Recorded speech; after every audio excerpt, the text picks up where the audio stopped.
The Andy Pollin Show. We got to go after this with everything we got, figuring they're going to come with everything they got. I'll start off by saying I'm bored, I'm broke, and I'm back. The Andy Pollin Show on ESPN 630 starts right now. So a couple of weeks ago, the league, as the NFL, as I call it, the league, had filed a grievance about those player surveys. Yeah, they didn't want them to be public. And a number of analysts said, well, somebody's going to leak them. Yep, somebody leaked them. They leaked all of them. And if I'm the owner of the Washington Commanders, Josh Harris, I got to be pretty pleased that they leaked those. Because they went from DFL a couple of years ago to now number 3 in the league. And oh, by the way, the players graded ownership in Washington an A+. And even the decrepit stadium, which is due to go out of business in a few years, I got a B+. So there may be some owners who are saying, oh, God, this is bad, like Pittsburgh. Pittsburgh finished last. Pittsburgh, one of the glamour organizations, one of the most successful organizations in terms of winning. They finished last in the player survey. We'll get to all that coming up in the next hour. It's just a lot of combine stuff to get to, and who knows what to think. This is a crapshoot. No matter how well these guys test in terms of speed and strength and the medical and the interviews, we really won't know for a couple of years in most cases. And, sometimes you even know instantly. As much research as goes into these things, once you even get to like mini camp, players know. There's a story that Tony Kornheiser tells all the time. It's back when he was a columnist with the Post, and he went out to a mini camp after Desmond Howard was drafted by the Redskins. They're coming off a Super Bowl. They had 2 first-round picks. This was an era where they were really good at manipulating the draft. Bobby Beathard had left, but Charlie Casserly was good at it, and they had an extra first-round pick, and they used 2 of them to move up to number 4 to take Desmond Howard. And Joe Gibbs said, this is the only player we've ever scouted who has no weaknesses. And Tony goes to this mini camp, and he's talking to a couple of veterans that he knows. One of them, I believe, was Jeff Bostic. And he asked about Howard, Desmond Howard, the Heisman Trophy winner. And Bostic said, can't play. And Tony said, oh, you mean like he's got to get up to speed, got to learn the league? No, can't play in the league. And as it turned out, Desmond Howard was a Super Bowl MVP, but as a kick returner. You don't take a guy at number 4 who's a kick returner. And he really was never a successful wide receiver. He got a pretty decent-sized contract to go to the Raiders at one point because of his speed and because Al Davis was always enamored with Heisman winners. But he, as a receiver, was a bust.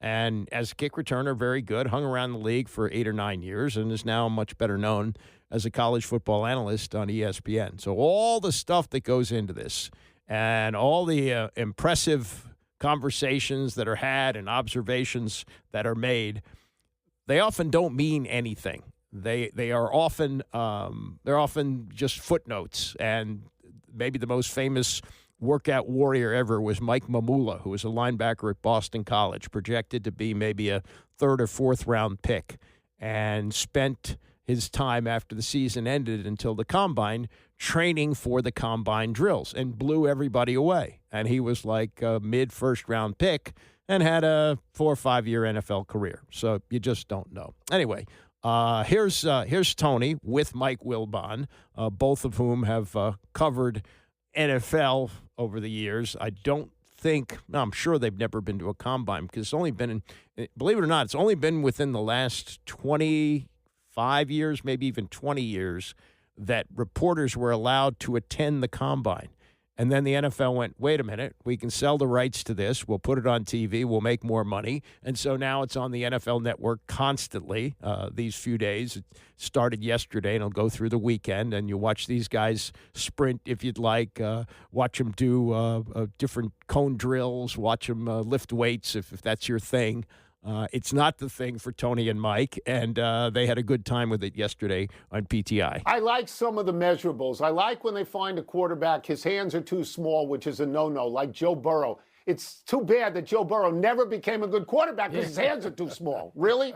And I never understood why they measured the down lineman in the vertical jump. I mean, I don't really know what that's about. But I'm sure, like you, I am less interested in the draftees, most of whom I've never heard of, than I am in what's going on with veterans who I am aware of. For example, that movement of veterans. Will Miami keep Tua? Will Arizona keep their quarterback as well? Does Kyler Murray? Kyler Murray. Will they keep him? I know you want Max Crosby to go to Chicago. Yes. Will the Raiders keep Max Crosby? Will the Philadelphia Eagles keep A.J. Brown? Where is Aaron Rodgers going to go if he's going to go? Where is Kirk Cousins going to go? Will Indianapolis pay their quarterback, Daniel Jones? Here's the deal, Mike. This is the beginning, the kickoff of Hot Stove. And Hot Stove is great in basketball, it's great in baseball, and it's great in football. It's great. No disagreement. By the way, don't forget about Cincinnati's Hendrickson. If we're talking about pass rushers who could be on the move, they can't for back-to-back years come to a contract situation. So, Tony, I'm interested in the vets and move, although I will say, and I need to be a little bit apologetic, you know how much I have hated the Combine and cursed the Combine. Yeah, you're going to tell the story? Both on this you're show tell the story about Tuesday? Oh, yeah, you're going to tell the story about Tuesday? Yeah, I clicked on because it said Combine Live, and I clicked on. Too bad it was last year's Combine, but I watched anyway. But, Tony, we need some up-the-middle pass rush help and a stout run defender in the same body. We the Bears. And so this kid, that would be Caden McDonald, we need him in the middle. He's like 6'4", 360 pounds. So, yes, I have my eye on certain positions out of the rookies and their measurables. Yes, I do. You're like a full-fledged assistant coach now without portfolio. Yeah. You watched last year's Combine 2 days ago. Only a couple of you minutes. didn't even know. I'll tell you something. I did that with a game once. We were about to go out to dinner. We didn't have a reservation or anything, but we were going to go out, and I think my son was home at the time, and we're watching a game on TV. Wow, I think it was a college football game. Look at this. Look how amazing. Look what's happening here. And, yes, it was a game that had been taped, and we were watching a replay of it. So you can get sucked in by that. But Wilbon must have really been bored, A, to watch the Combine to begin with, and B, to watch last year's Combine and stay with it long enough to say, oh, wait a minute, and then watch it anyway. Because he's not really, as he often says, he's not a Combine guy. That's not his thing. That said, there is a player which, if you watch any of the workouts and follow what's going on, Ohio State has been incredibly prolific in turning out top prospects this year. I think of the top 10, they've got like 4 of them, maybe 5, and one of them is a linebacker by the name of Sonny Styles. And he was interviewed on Pro Football Talk with Mike Florio and Chris Sims, and they showed some basketball video of him. He has hops, and he said that there were some mid-majors that were interested in him, only like, just throwing it out there. They knew he was going to play football, and he went to Ohio State and has had an incredible career there. Has stayed all 3 years, which doesn't happen these days very much in college football. And he had some numbers yesterday. I think the highest vertical leap number I have ever heard was 48 for David Thompson, a basketball player who they called Skywalker. Styles was 43.5. That was the highest jump by an off-ball linebacker at the Combine since 2003, and the second highest by any linebacker in that span behind Cameron Wake's 45.5-inch vertical in 2005. Now, that's an interesting name because even with that number, Cameron Wake went undrafted out of Penn State. They thought he was too small to play defensive end, which is what he played in college. And he signed with the Giants as a free agent. They caught him at the end of training camp, played a couple of years in Canada, came back to the NFL where they just labeled him edge rusher. If he's too small to play defensive end and maybe a little bit too big to play linebacker, he's an edge rusher. And as an edge rusher, he was tremendous. Second highest sack total in Dolphin history behind Jason Taylor. He played 11 years. He made 5 Pro Bowls and was an All-Pro. Borderline Hall of Famer, Cameron Wake. So I'm not saying that Sonny Styles will be in that category, but he had combine numbers yesterday to put him in that discussion. And just to give you an idea from football perspective, what a vertical leap of 43.5 means. Remember Calvin Johnson, 6'5", the Hall of Fame receiver with the Lions. He had a 42.5-inch vertical in 2007. So he's right up there among the freakish athletes who have ever played football. And while he played middle linebacker for the Buckeyes, he said he's ready to be an edge rusher, which is valued so much in the NFL. His given name is not Sonny, and I found this fascinating. When he was talking to Florio and Sims on Pro Football Talk, they asked him about the nickname that he has, Sonny Styles. It's alliteration, so it fits pretty well. But I never would have expected it to have originated this way. Sonny, tell us where the name Sonny comes from. Yeah, so my mom told me it started when I was younger. My original name, for people who don't know, is Alexander. I did not know that. Comes from the movie, the Godfather movie. When I was a young kid, I was a bit of a hothead, got angry quite a bit. Yeah. So they started calling me Sonny, and it kind of just stuck. So everyone's been calling me that for a long time. The only people that call me Alexander are teachers or my mom, right. my grandma, and my sisters. Right. When mom says Alexander, you're like, oh no. I like that though. I'm a fellow hothead, so I like that. Now, have you seen The Godfather? Wait, have you say hothead or pothead? Hothead and pothead. Yeah. They both ring true. But off of that, no. Have you ever seen the movie? I actually watched it a while ago when I was younger, and I just watched it recently, like the past year. Okay, it's a good movie. You probably liked it better now when you're a little older. You got movie. It right. Yeah, definitely. Now you don't want to end up like Sonny. No, I do not want to end up like Sonny. No, that would not be good. Don't drive through any New Jersey toll booths. All right, just stay away from there for a little while. All right. How old were you when they decided that you were sufficient of a hothead to be called Sonny? Oh man, I don't even know. I don't know when it stuck. I kind of always remember, as far as I can go back, being called Sonny. Yeah. Are you still a hothead? No. Yeah, I changed a lot. Yeah, that's what I was gonna say. You seem like the most chill guy we've had here yet. Don't get too angry. Don't get too crazy. No, the only time I get mad, or not even mad, but just aggression is on the field. Now, doing the math, I'd have to figure the nickname came from the grandmother because Sonny Styles is 21, I believe, so his parents would be in their 40s or 50s, and The Godfather came out in 1972, so they'd probably be too young. The parents would be too young for the Godfather reference, so it probably came from the grandmother. But if you gave me 20 guesses where Sonny came from, I wouldn't have said Sonny Corleone. Also from this conversation was the coaching he has received. And, Ohio State has become like the new Alabama, that they are cranking out these guys. And the fact that he got coaching help in this past year from a coach who comes from the Bill Belichick tree. Matt Patricia, not successful as head coach of the Lions, but has been very successful as a defensive coordinator, and this was Styles on what he learned from him this past year. What was a pleasant surprise about Coach Patricia is we all heard of how great of a coach he was, but none of us had ever met him.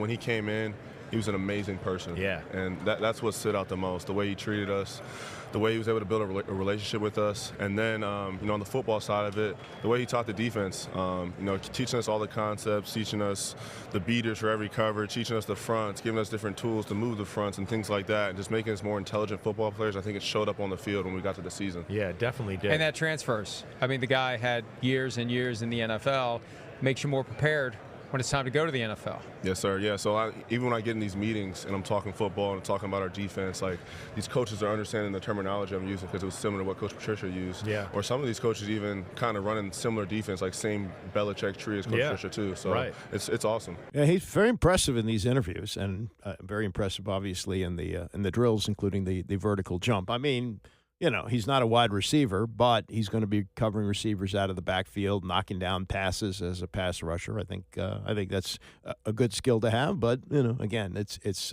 kind of a crapshoot. I mentioned how the shift has gone to the Big Ten from the SEC in terms of NFL talent, and one of the other top prospects is Caleb Downs, who played safety at Ohio State. And he could go in the top 4, top 5, and there have been only, I believe, 4 safeties ever taken that high. One of them was Sean Taylor in 2004. Was it 2000? Yeah, 2004 when Joe Gibbs came back. So he may have that kind of talent. And he's a guy who started out as a running back. His father had played running back in the NFL, played with the Giants in the 90s. And he said to him, yeah, you're going to have to switch your position from running back to another position because it's too much wear and tear and you don't make as much money. So he told him to shift to safety, and he's done that, and now could be a top 5 pick. He was also one who made an incredible transfer, and I think this tells you a lot about the shift that we've seen in recent years from the SEC to the Big Ten. And this was Caleb Downs talking to Chris Sims. You were at Alabama. Yeah. Right? Most times people transfer from a school where they're like, I'm not getting noticed. I'm not at a big school. Now I'm going to go to the big school and have that. Mm-hmm. And I was like, what? He's going from Alabama to Ohio State? Yeah. So how did that kind of go down? Yeah, I mean, I told you I'm a learner, honestly. And I wanted to learn from Coach Saban. That's why I went there. Yeah. And when that opportunity left, I took a couple days to see, is this the place that I want to be? Yeah. Met with the coaches, met with the new coaches, and the new DB coach and new DC, and felt like it was best for me to go. And I had a good relationship with the Ohio State coaches beforehand. They were my second school out of high school. Yep. So it was like probably a good place for me, and I got a chance to learn a new defense, which is what I wanted to do. Yeah. Now that Nick Saban's been out of coaching for a few years, there aren't as many guys around to give us a good Nick Saban story, but we always love a good Nick Saban story. Give me a good one. I mean, I think it's just hilarious how he comes into meetings every day. You sat right there. That's Coach Saban. I sat right here every day. So right. I got to hear him say that they don't make them like they used to every day, how soft we are. I got to hear all that type of stuff every day. And then you also get to hear, like, the guys in the third row that are back there. They're saying stuff, but he can't hear. So,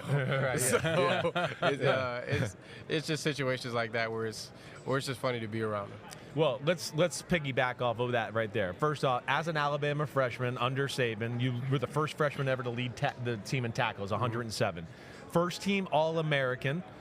Nick Saban says, this guy is one of the most complete people I've ever had the opportunity to coach. He's a great person. He's a great student. He's a phenomenal football player. His competitive IQ is in the top tier of all players all time. Wow. That last is like, damn, you need to like put that on your damn wall somewhere, okay? Nick Saban said that about you. That is freaking awesome. I mean, for me, I feel like that's what makes me special. Being a student of the game, as I said, trying to learn from players that have come before me, like Bob Sanders. I mentioned Eric Weddle. Players that have played at the highest level, guys like Troy Polamalu and Ed Reed. Just being able to learn the game and articulate it and see it, and also creating a process for myself each week to go through to put myself in a position to play. That's what I think makes me special as a player. Now, keep in mind, Nick Saban said that about Caleb Downs after coaching him for 1 year as a freshman. And that's not another indictment of Kalen DeBoer. Like, that should have been a quote that was on Kalen DeBoer's desk as soon as he arrived at Alabama to replace Saban, and he should have made a beeline over to Caleb Downs and said, stay. Instead, he goes to Ohio State, helps them win a national championship, gets them back in the playoff this year, and now could be a top 4, maybe top 5 pick. Crazy, just crazy how that goes, and just an example of what has happened in the game. We used to talk about the SEC as like the third conference of the NFL. And that's not the case anymore. And you lose an elite player from an SEC blue blood to a Big Ten blue blood. And the transfer portal clearly has changed that. I mean, I think if Caleb Downs had to sit out a year, as it used to be in the transfer rules, I don't think he would have gone to Ohio State. But now that you could do it, he was able to do it. How much more money he got, I don't know. But he got what he needed in terms of training to be in this position to really cash in the NFL. As much money as you can make in the NIL now, the bigger cash is if you can get drafted near the top of the draft, where you've got the slotting with the guaranteed money and the ability to, and he's a guy who only played 3 years of college football, the ability to start the clock on a second contract sooner rather than later. So a couple of big prospects to keep in mind from Ohio State, Sonny Styles and Caleb Downs. One of them could wind up with Washington. Styles, by the way, number 7 on Mel Kiper's big board. Washington picking number 7. Ian Rappaport, NFL Network, on yesterday here on the Rich Eisen Show on other stories surrounding the Combine, not just who might be drafted. It's the Andy Pollin Show, ESPN 630. The Andy Pollin Show on ESPN 630, the sports capital. You know what a position of stability center used to be in Washington? There was like a 25-year period, I'm trying to think, where there was a center in between them. But between Len Haas, who started his career here in Washington in 1964 and ended it in 1977, I don't think he missed a game. If he missed a game, might have been 1, 2 over those years. I mean, I don't think Sonny Jurgensen ever took a snap from anybody in Washington except for Len Haas. And then he was out after the 77 season. There was a bridge center for a year or two. And then Jeff Bostic took over during the 1980 season, and his last year was 1993. Yeah, so it was like 29 years. They had 3 centers, and 2 of them played forever. And I thought, wow, Tyler Biadasz, former Pro Bowler with Dallas, comes here. From everything I heard, I can't analyze tape. I'm not smart enough to do that. But it seemed like when he played, they played well. And when he was out, there were some issues. He started 31 games over the last 2 years. Now, he did hurt his knee in the second to last game. And Nick Allegretti, who's kind of a swing guy, he's played some guard and he's played center. He moved in. I guess they thought he played well enough in the last game of the season that he should get consideration to start, or they're looking at somebody else to sign. But this was a surprise yesterday that Biadasz was released. Now, again, he is coming off a knee injury, but and the salary's a factor, too. He was guaranteed over $20 million when he signed here, and the way this works, they save $2.8 million in salary cap space, and then there's this post-June 1st cut, which I'm not sure exactly how that works, but that gets it to like $8 million in savings, however they maneuver the money. John Keim, who's covered this team forever, I've actually just missed Bostic. I think he started covering the team not long after Bostic retired. He put out a tweet and said this is not a cap move. He said he felt like, and I don't think he had any confirmation from the coaches, but he said when you see a move like this, they've looked at the tape from the season. Because that's what they do as soon as the season's over. The coaches get together and they watch all the plays. And I guess they felt he wasn't playing at the level they expected for a salary like that. And the fact that he's coming off a knee injury. And it's a cold business in the NFL. It wasn't his fault he got hurt. But, if it's what you can do for me now, not what you used to do. So Biadasz is out. And whether they draft a center, sign one as a free agent, or go with Nick Allegretti as the starter, that's a surprise end. And there's no run of like what happened with Bostic and what happened with Len Haas before him in Washington. All right, this was Ian Rappaport yesterday, sitting down with Rich Eisen on ESPN 630. Does the show now 12 to 3 as part of our ESPN coverage. And Rappaport has been covering the league for a long time for the NFL Network. There's a merger going on, so I don't know if he's going to be saved in this because he kind of does the same thing that Adam Schefter does, but he's a very good reporter. And they shifted from all the combine talk to what else is going to happen around the league. And Rappaport felt there is going to be one major story in the offseason, and that's going to be about secondary quarterback movement. We are going to have a situation I can never remember. So, really? 2 years ago, Russell Wilson was cut by the Broncos and signed to the Steelers for $1 million or whatever it was. A starting quarterback who was due the minimum. And we were all like, this is crazy. This never happens. We could have 5 of them this year. Seriously. Tua, if he gets released. Kyler, if he gets released. Justin Fields, Geno Smith, Kirk Cousins, who already is making $10 million this year from the Falcons, so everything else is offset unless he gets over 10, so he could play for the minimum. It's a lot of starting quarterbacks who could be cut at any moment. So, instead of waiting till free agency, we could be talking Tua, Kyler, all those guys next week, not 2 weeks. Right. To what do we owe this? Is it because the cap keeps getting bigger? So eating this type of money, even though it is still highly significant, it is more doable every passing year because the cap gets bigger? Because why are we in a situation where is it just an outlier, or is this becoming something that might be a trend? I don't think it's an outlier. If you have a guy, like you have a starting quarterback who you drafted, and there comes a point where it's either pay him or not. And almost always the choice is pay him.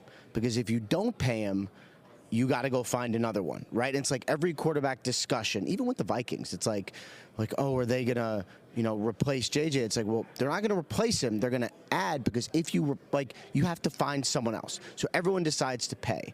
And what happens is, and at least in these cases, you pay these guys, then you're like, okay, well, this is not my guy anymore, and now you have no choice. So I think it's more teams feeling the need to pay their quarterbacks, whether they really merit those deals or not, and then having to deal with the fallout. What about Murray?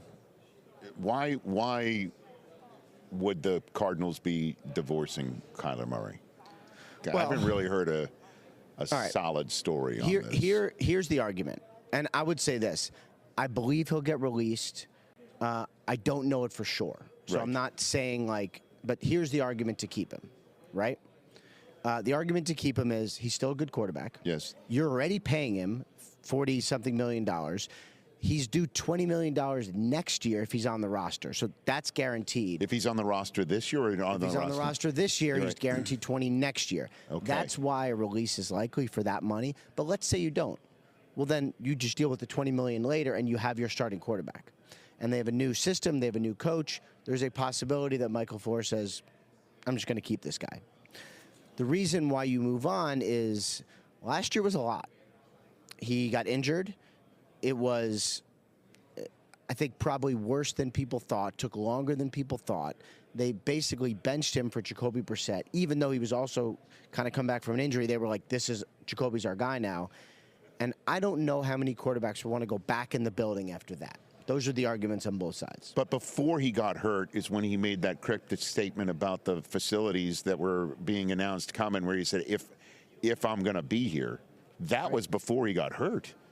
And so something was already up. They were not good. I mean, I think he would like to be in a place that's not rebuilding. And actually, I sort of think sneakily the Cardinals have some talent. They really do. I could see if they get, Malik Willis, I don't know, a really viable starting quarterback. Right.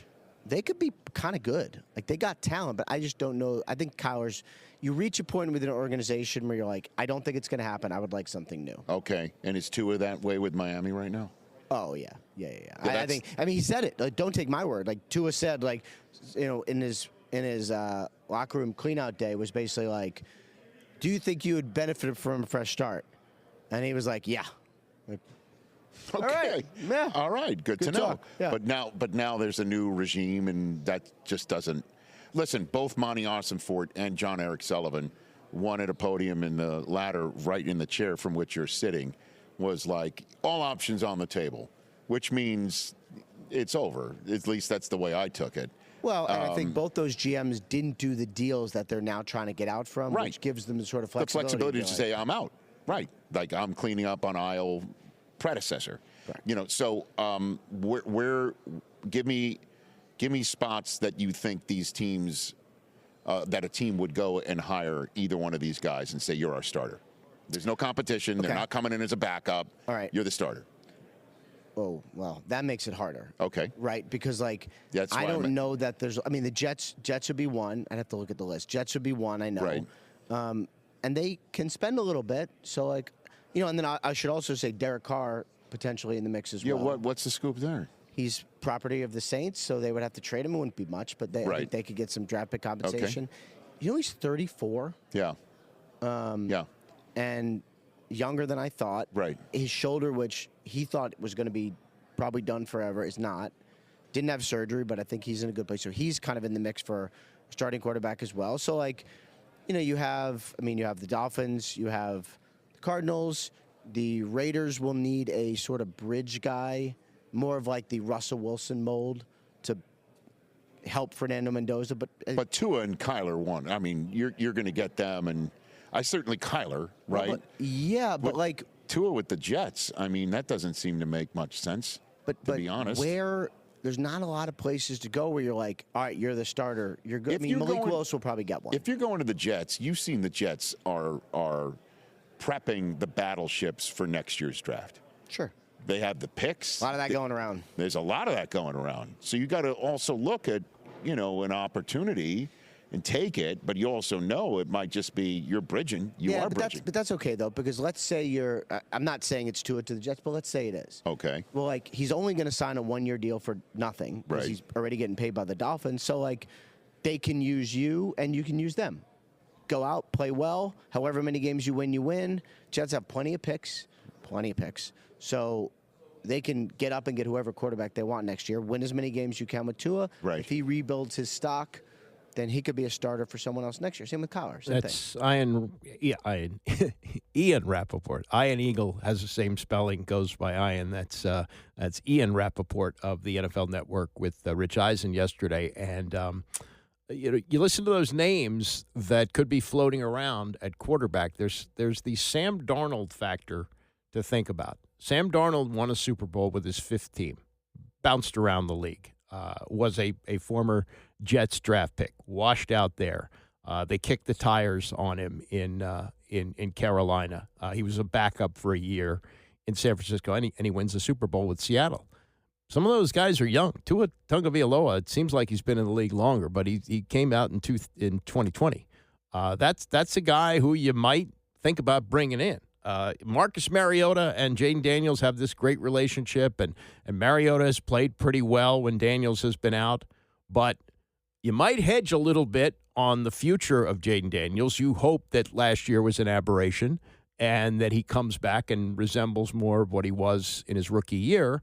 But you also want to have the possibility of another Darnold coming along, right? I mean, Minnesota's kicking themselves for letting him walk, and J.J. McCarthy, as high a pick as he was and how much they liked him coming out of Michigan, he may turn out to be an NFL bust. I'm not saying that Jaden Daniels will be an NFL bust, but if it doesn't work out with Mariota, who at this point has played 11 years in the league, he is who he is, do you take a chance on one of these guys who are out there? I think that's got to be in play. I think that's something that you definitely have to think about because you're always projecting forward and always looking at possibilities that could happen. And I don't think, unlike RG3, who got, all out of sorts because they took Kirk Cousins in the fourth round, I don't think that's going to be a problem for Jaden Daniels if they've got somebody who they think can be a competent backup and might have starting potential down the road just in case we have another situation where a quarterback is an incredible force as a rookie and then things fizzle out, which, again, I don't think is going to happen with Jaden Daniels. But all those names that he's talking about there, do you bring in a Kyler Murray? He may be a little bit too small to be a really good quarterback in the NFL. He has shown flashes at times. He's an incredible physical talent. But, he has been injured, and that's another thing to think about. But I hear all those names being thrown around. Justin Fields, if you can get him for the right price. Now, would he come here knowing he'd be the backup? I don't know. But if there aren't better offers out there, think about it. It wouldn't be a horrible situation if Marcus Mariota comes back and is the backup again. But if you got one of those names where the future is much brighter than it would appear to be for Marcus Mariota, because he's got to be, 32, 33 at this point. If you can bring in a guy who's 25 or 26 and, for whatever reason it didn't work out in another place as it didn't in several places for Darnold, then it's worth a shot. It's worth thinking about. Coming up in the next hour, we will get back to more on the Combine. Matt Miller, who's become a protege of Mel Kiper, with some interesting thoughts with Dan Patrick. That and more as we continue. It's the Andy Pollin Show, ESPN 630. So what is a window in sports? Window is supposed to be a period of time where you're capable of winning a championship or maybe even multiple championships. Kansas City Chiefs have had a big picture window for a long time. Is it still open? That's debatable.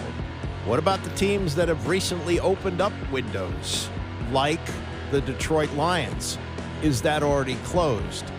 And the Commanders, they seemed to throw that window wide open 2 seasons ago, but has it been shut again? You don't know. But this is speculation season, and there's no more speculating than is what's being done in Indianapolis at the Combine, and we will get to some of the speculation as we continue. But Brad Holmes said something interesting the other day with Rich Eisen, which we will get to. But I'm sure you've heard now that the surveys that we're not supposed to get out from the NFL Players Association, they've gotten out.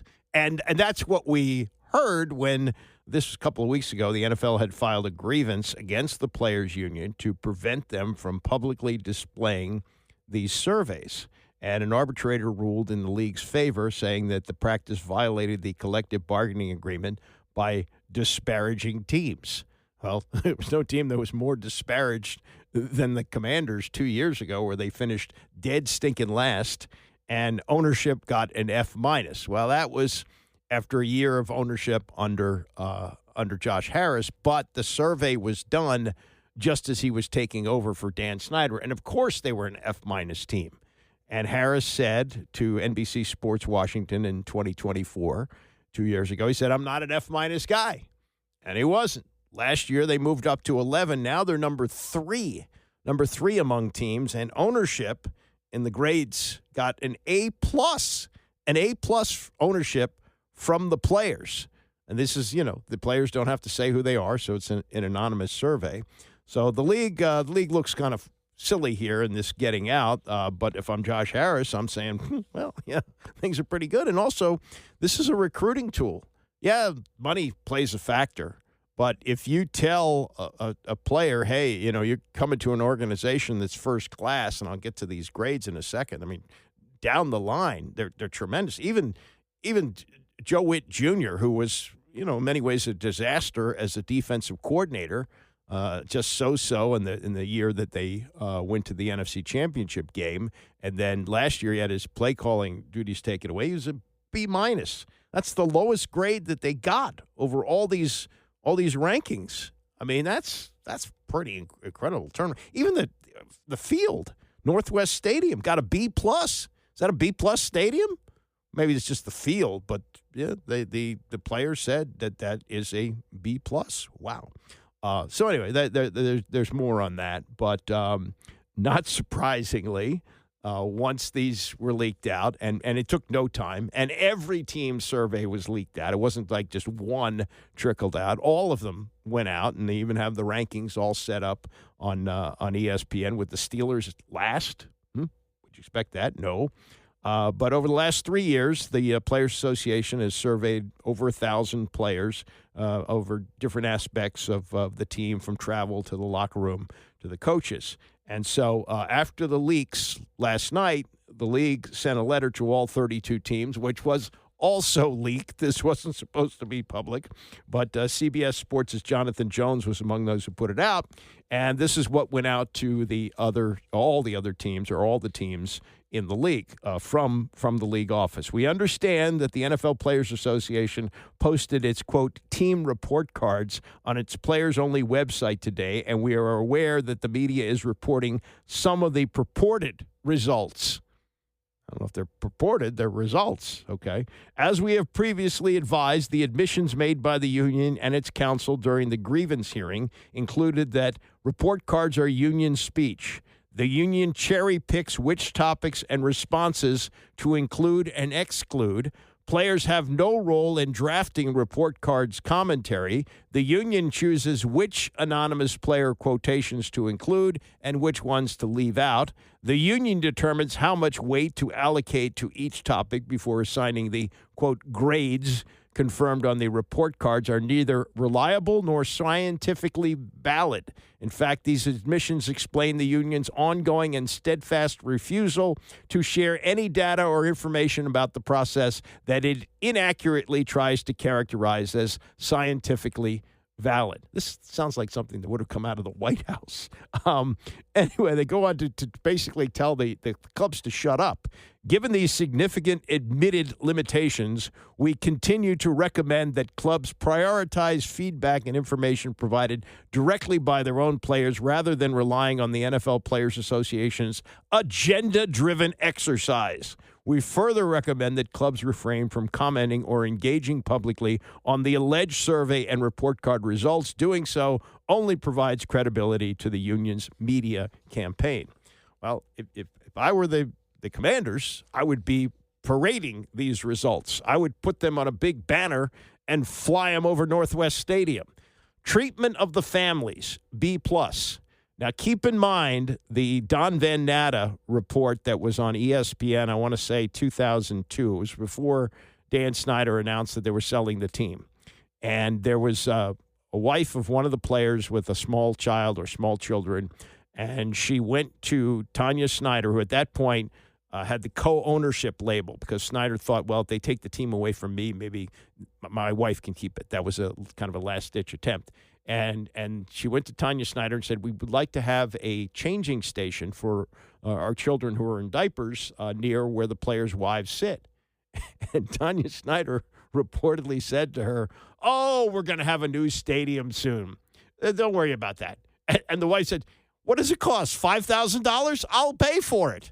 That's how they were treating the families before. That's up to a B+ now. Home game field. Yeah, it's not the stadium, so it's the field, and players like grass, so they have grass on the field, and so that's clearly acceptable. A food dining area, A-. Nutritionist, dietitian, A-. Locker room, B. They've really upgraded the locker room, too, and I think they've done it since this survey, so it may be even higher than that. Training room, A-. Training staff, A. Weight room, A. The old weight room at what they used to call Redskins Park and now Ashburn, it was like there were players who had better weight rooms in their high school. True. They were coming from big colleges and going, really? This is a weight room? Weight room's up to an A. Strength coaches, A+. Position coaches, B+. Offensive coordinator, he's now gone, Cliff Kingsbury, B+. Defensive coordinator, B-. Joe Witt Jr., he's gone. Special teams coordinator, A-. Team travel, B-. Head coach, listen to this. You can't. These three, you got to be kvelling over this. Head coach, A+. A+. General manager, A. And these are players who are negotiating with this general manager, keep in mind. So there are going to be some that are going to be disgruntled, and nobody walks away from a contract negotiation ecstatic in most cases. And then team ownership, A+. Overall rank 3 in the league. That's pretty good. I don't think you can ask for that. 2 years after being last and a year after being 11, they've not only cracked the top 10, they've cracked the top 5, they've cracked the top 4. They're number 3. Pretty good. Pretty good. All right, the window, Detroit Lions, and that might be a team to, kind of measure yourself against. Dan Campbell had a rough first couple of years, but they did get to the NFC Championship game, not in 2024, but 2023. They got to the divisional round in 2024 and lost to the Commanders, and this past year they missed the playoffs. Brad Holmes is the general manager of the Lions. He was on the Rich Eisen show this week, and he was asked about that proverbial window where you look at a team which was on the cusp up at halftime against Philadelphia at home in the NFC Championship game just a few years ago, and have since declined, going out in the divisional round, turning the ball over, I think, 5 times against Washington and not making the playoffs at all, leading to this question from Eisen. What do you say to the narrative that the Lions window is closing and that the ceiling was halftime of the NFC Championship game a couple of years ago? What do you say to that, Brad? I would push back on that just because even with the dilemma that we're facing now, is that we have a lot of young ascending players that are eligible for extensions. Even look back at this past season, I want to say we had 6 Pro Bowl players in we had 3 all-pro caliber players that weren't even available. That could have been more. So I think what we've done in the draft in terms of having these ascending young players, I do think that that's given us an opportunity to keep our window open. And then also our quarterback, that, you know, I think he's in his prime. He's playing at a high level. So I think just those alone keeps that window open. But I understand the situations. Like, yeah, you get that close to making it to the big game, and then you don't make it that close again. Okay, the easy narrative is, okay, it's closing because you missed your shot, but that's not what we believe. We still believe that our window's open, and really the way we operate is we want to avoid windows. And so I like that. And so look at that. That's a good line. We actually do the best that we can to avoid windows. Avoiding windows. Yeah, good luck with that, because the league is set up so you do have windows. The league is set up that if you have bad seasons, you get high draft picks, and you can build your team up again and open the window.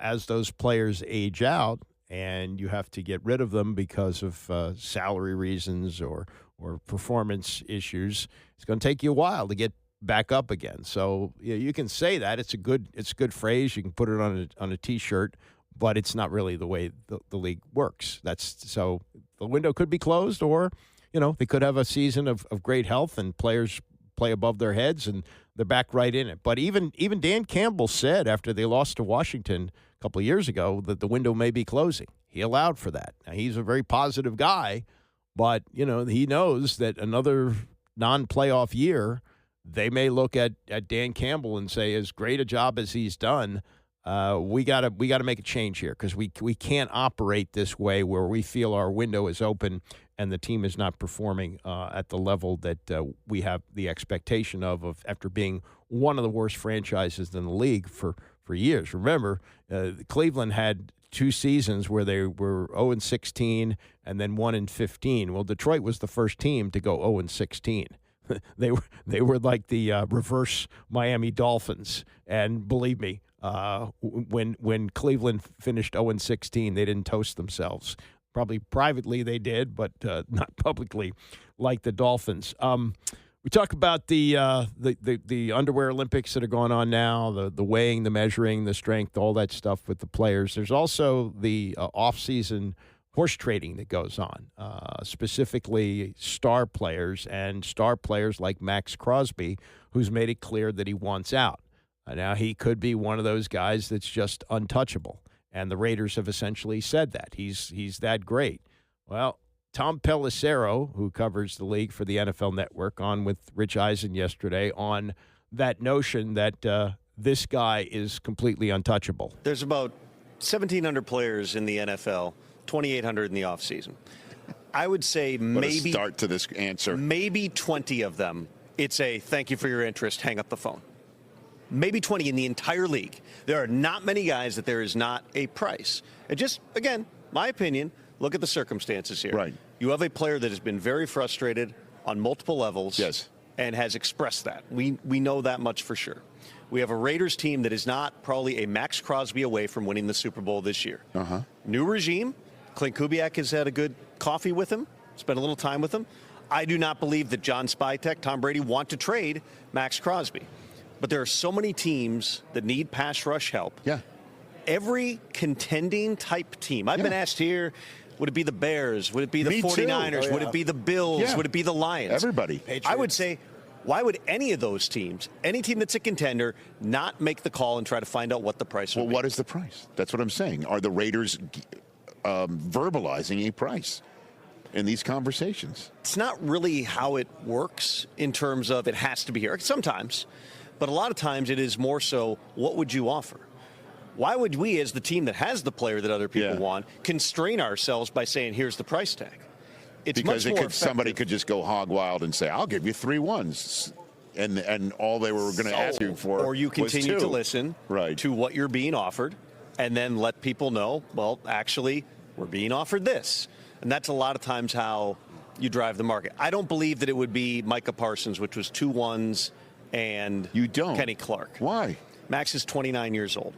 Mike is younger. Mike is younger. Right. Mike is 25. He's got more years left in his prime. Max is still really, really good. Of course he is. He's got 3-4 years left probably of playing at a really elite level. But it's hard to justify for the teams we're going to give up that type of package. Never say never. I mean, I wouldn't have sat here prior to the trade deadline last year and say the Jets are getting 2 1s for Sauce Gardner. Right. But that happened. They drove the price on Quinnen Williams. There's a lot of different dynamics at play. But the calls are going to come. It's fair to assume they are getting calls. They have no reason not to listen. Does the price get to a point where they're willing to move them? That remains the open question. But is it possible? Yes. Look, all it takes is one. That's Tom Pelissero of the NFL Network. You go back, and it's a ways back. But Jason Taylor, when he was with Miami, and Bill Parcells, he wasn't coaching the Dolphins, but he was the team president. And he didn't like the fact that Jason Taylor was involved in Dancing with the Stars. Thought he should have been with the team for the offseason workouts and wanted to get rid of him.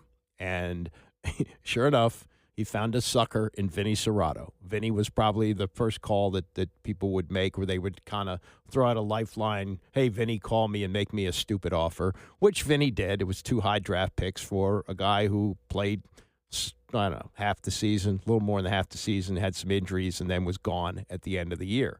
So there'll be somebody who will offer something absolutely ridiculous for Max Crosby. Not that he's not a great player, and certainly a better player at this stage of his career than Jason Taylor was at the stage that he was when he came to Washington.